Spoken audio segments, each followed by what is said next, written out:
Hi, everybody. Welcome to Life Stories Podcast for the Love of Books. I'm Shara Goswick, your host. My guest today is Claire Sanama. Claire wrote a book called Killer's Story, which tells of her time working as a producer at 48 Hours and 60 Minutes. It is an excellent book. I absolutely loved it. You know, it's amazing what all has to happen for a 1 hour show to be produced. And she talks about her time on several different cases throughout the book. Sometimes it took months or years of meeting with the family and going into courtrooms and all the things that had to happen for this show to be finished and ready to air. She's very smart and she's very crafty, and I loved hearing her story. She has a special on HBO now. She has a podcast, and she said that she might be doing some more writing eventually. I loved talking to her. If you know someone that loves true crime, tell them to get her book, but also send them this conversation because they need to hear it. Thanks for being here. I am excited to talk to you again. I know we got to meet last year. I read your book, absolutely incredibly enjoyed this book. Thank you. You're a great storyteller, and I have lots of questions about the whole process. But my first question, and you clarified this in the book, but I still didn't quite understand. Pronounce your last name for me. Sure. Sanama. Okay. That is not how I would have said it. And you explained that in the book that people always say it wrong, and I would have pronounced it wrong. So thank you for clarifying that. Yes, of course. Yeah, one of the best things about the podcast that I never expected to be a benefit is that people hear me say my own name. There you go. And I say, I'm Claire Sanama. And There so you go. more and more people are pronouncing it correctly, and it's very Yeah. exciting. Yeah. That's a good thing. That's a good thing. People have mispronounced my name all the time, and I just you just get used to it after. You do, but it always makes you cringe, you know? Yes. It's a pet peeve of mine, and I've made that error on the podcast before, and it really, it Yeah. cuts me deep when I do that too, but yeah. Right? Yeah. So, your book is about when you were working as a producer for 48 hours and 60 Yes. minutes. Like, did you have journals during that time? Like, how did you remember so many details about that? Because it was a while that Yeah. were you journaling during that time? I'm a journaler. I'm a Okay. morning pages Okay. person, if Yeah. you're, uh, familiar with the artist's way.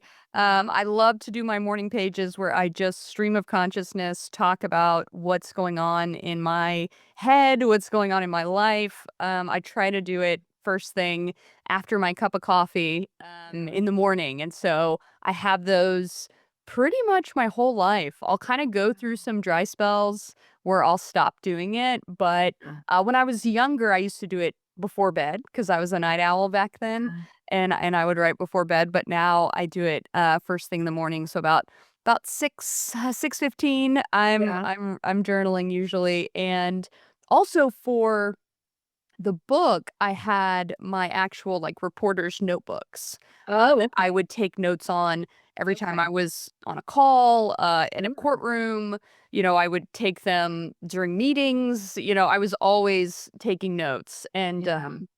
so that was something that, for me, I relied on a lot for the book, were those, and I would date them and time them. Yeah. Um, yeah, so that was really I helpful. didn't think My about camera that. roll too. Yeah. My I didn't think phone. about that part of it, but I thought she had to have there's no way she could remember all of this because there were so many Correct. details that you shared. You know, you are clearly very good at what you did. And one of the things that you said that I loved, because and it may have been midway through, but you said, I might not be the first to arrive, but I'm always the last one to give up.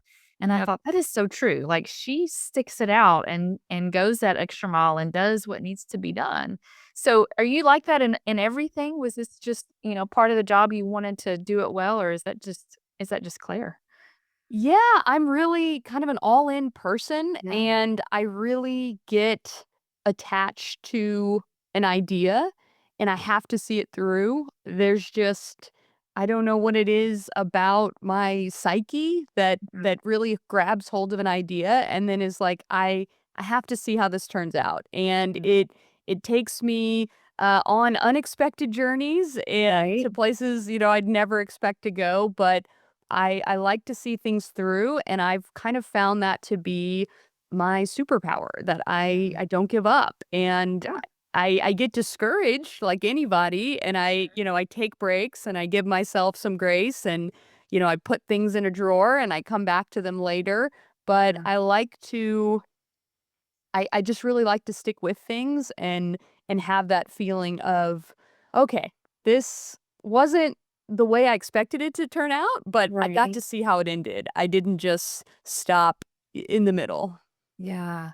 You know, people don't and I didn't understand this, how much is involved in producing a 1-hour Yeah. show.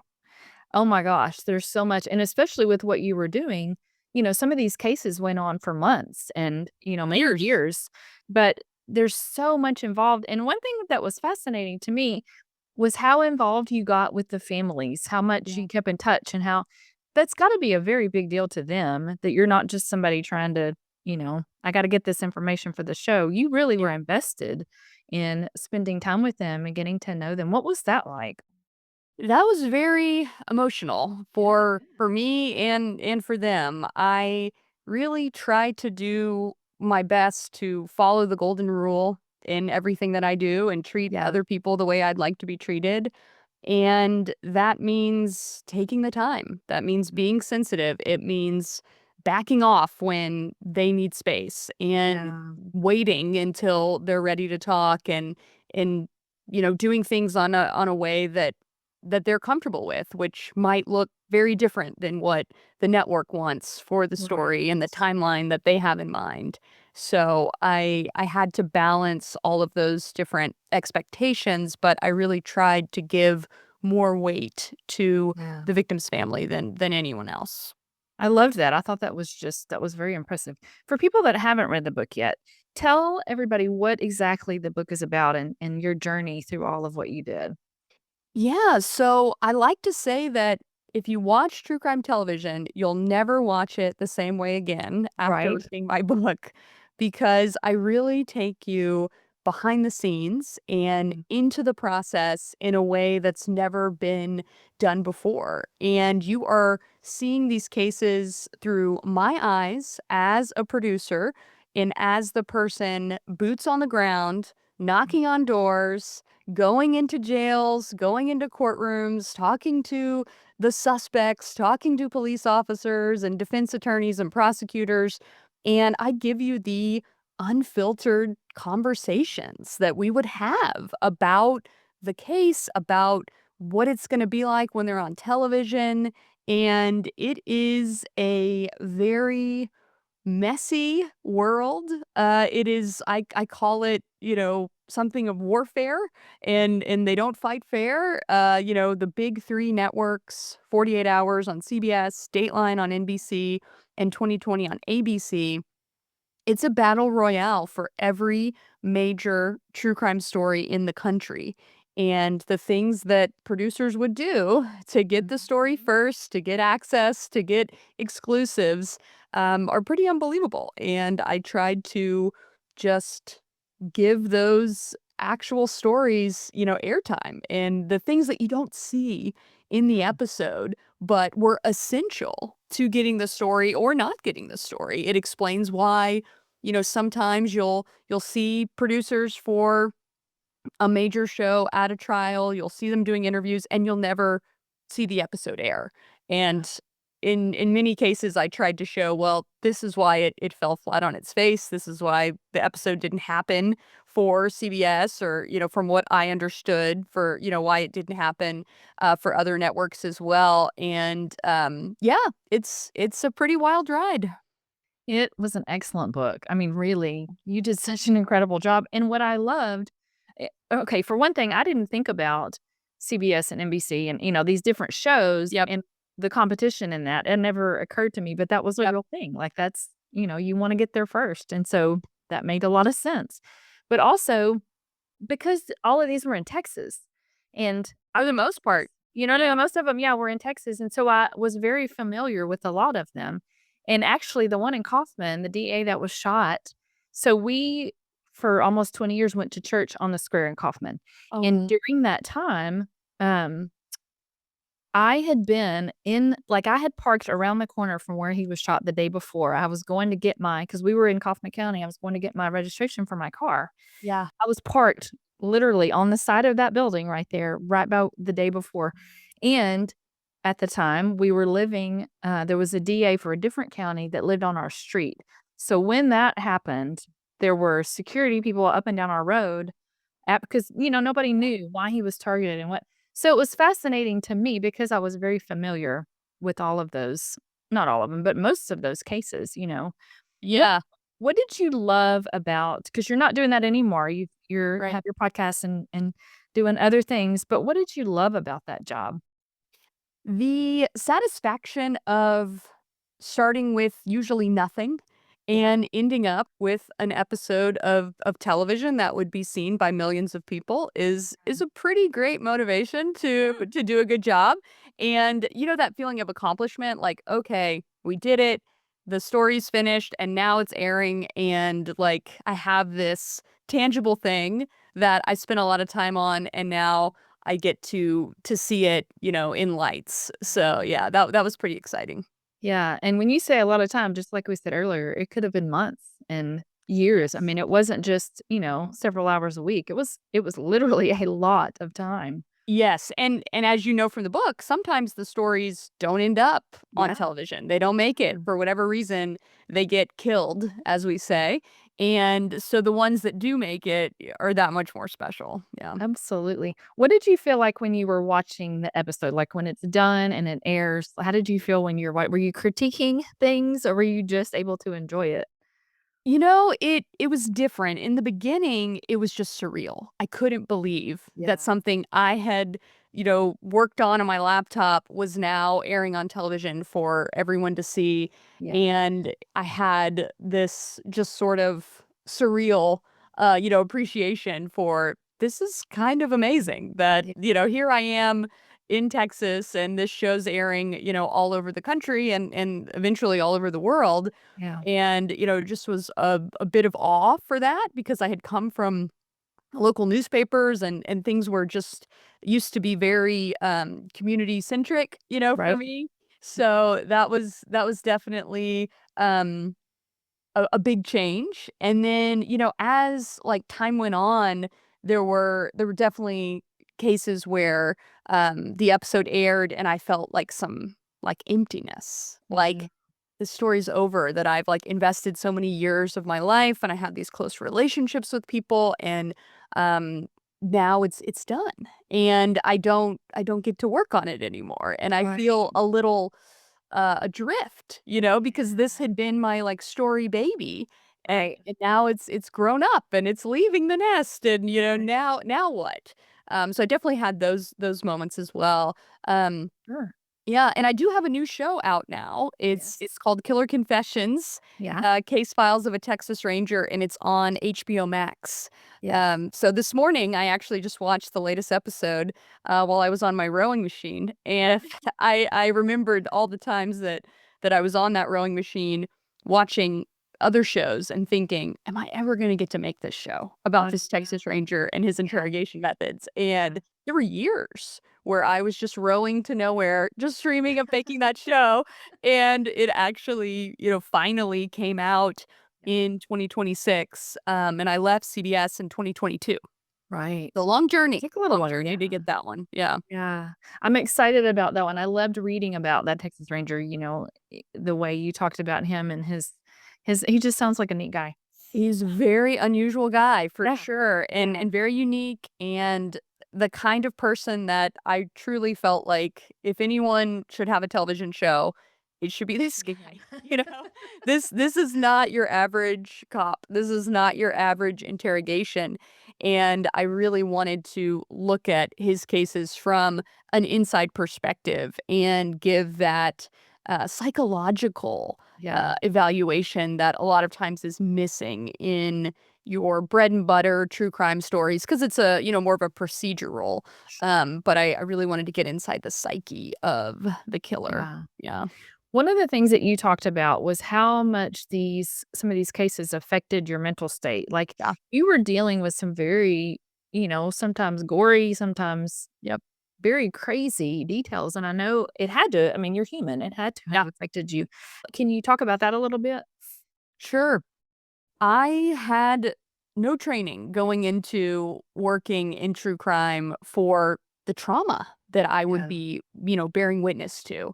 And the idea that this was just a job and that it wouldn't affect me, Yeah. uh, was just completely untrue. I was very affected by the real life stories and the pain and the ripple effects Yeah. of these violent crimes and how so many families are dealing with the loss of a loved one and the incredible grief of the the whole process. The trials are not easy to go through.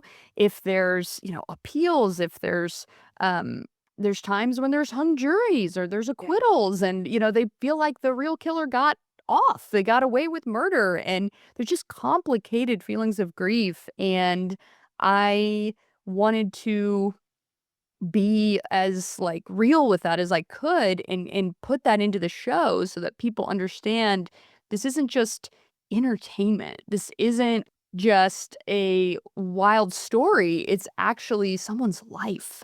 Right. And as a true crime television producer, I never wanted to lose that humanity.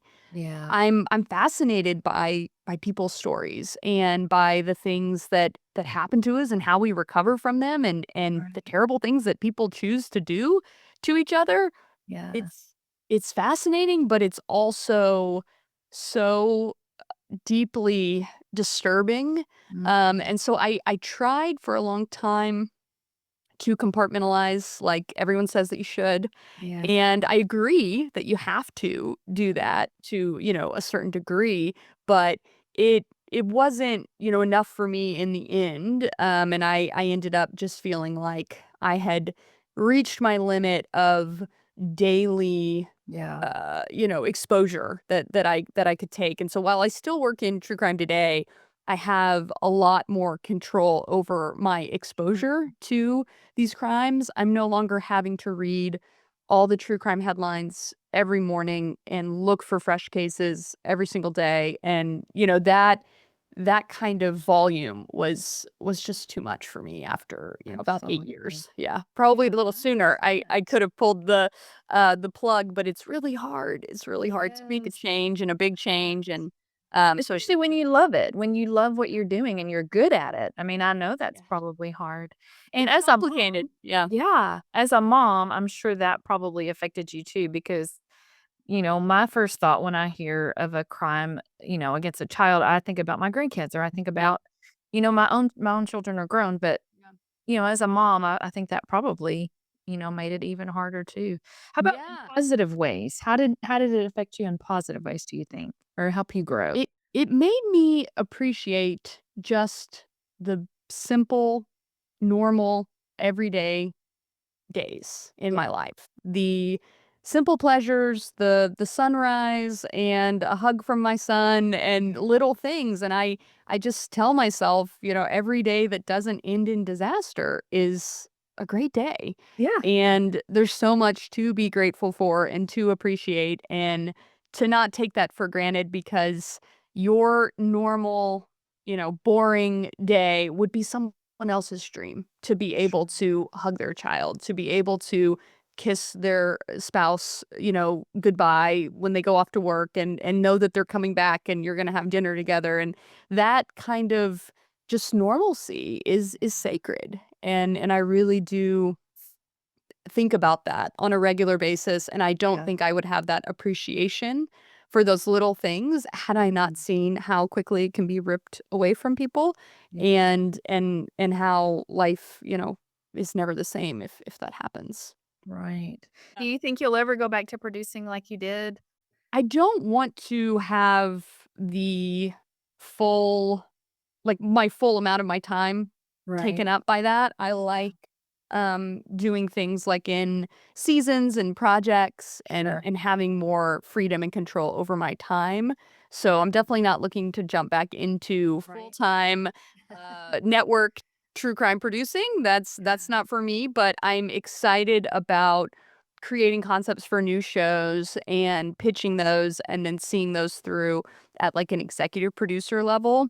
That's awesome. That's a lot of fun, and then continuing to do my podcast Yes. and, Final Days on Earth, Yeah. and then also I've done a spinoff called Justice Pending, Yes. and, I really enjoy talking about these complicated, unresolved cases where there's real questions of, has justice been served? Yeah.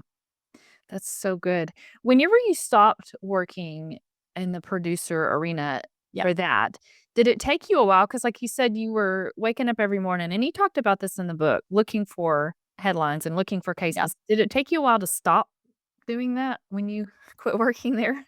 I had my fill Yeah, so yeah, much that it was very freeing to yeah. just not pay attention for a little while.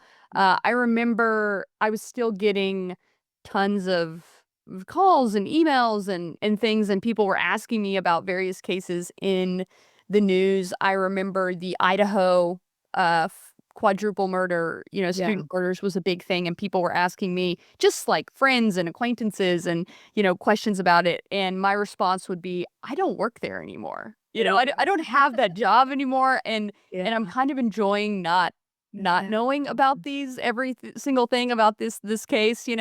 Um, but it's life is strange like that. And I really kind of needed that period where I didn't go into all the cases. I've since, gone back to being pretty um, aware of what's going on in true crime spaces.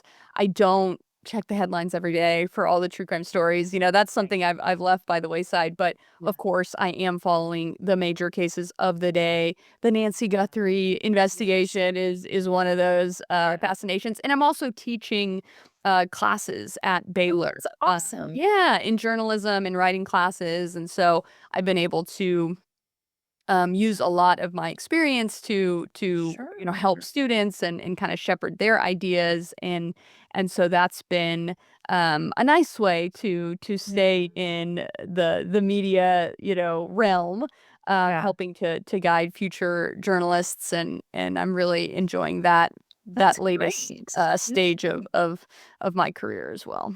And I teach a class on podcasting as well. That's Um, great.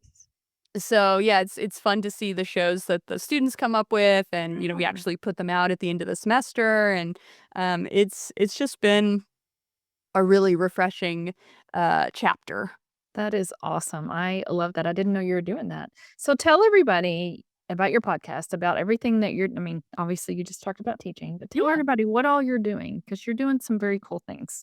Yeah, so the podcast is called Final Days on Earth, Mm. and it's deep dives on cold cases. So I have 3 seasons of that, and I take 1 case per season, Yeah. and I go down every path that I can conceivably go down and talk to anyone and everyone who will talk to me, and Wow. I look at a case from all perspectives, and I go back to the final days on Earth before this person died. Yeah. And so every season starts with a dead body. Yeah. And then we back up and we say, who was this person before they were found dead? What were they doing in their final days on Earth? And what clues could it give us to why they died and who, if anyone, is responsible? Because I look at cases where there are questions of murder, accident, or suicide. Yeah. And so it's really opened up a lot of different avenues for investigation and questions and interviews and theories. And Yeah. so I have 3 seasons of that. I've got a fourth season in my back pocket that I'm All right.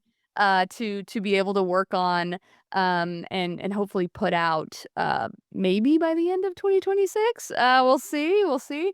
But I've also done a spin-off podcast that's called Justice Pending, Yeah. and it is with my true crime bestie, Susan, and we talk about all the cases that keep us up at night, Yeah. and they're also unresolved, so they can be cold cases, they can be missing persons where we don't know if they are alive or dead, Right. they can be cases where they have allegations of a wrongful conviction that someone says, "Yes, there is someone in prison for this, but they've got the wrong person. The real killer's still free, and, this is my theory. This is why I think, that person's not." And sometimes it's the person themselves saying, "I'm innocent," and other times, they have, in addition to them saying it, they have other people, private investigators and attorneys and family members who really believe that and are, Yeah.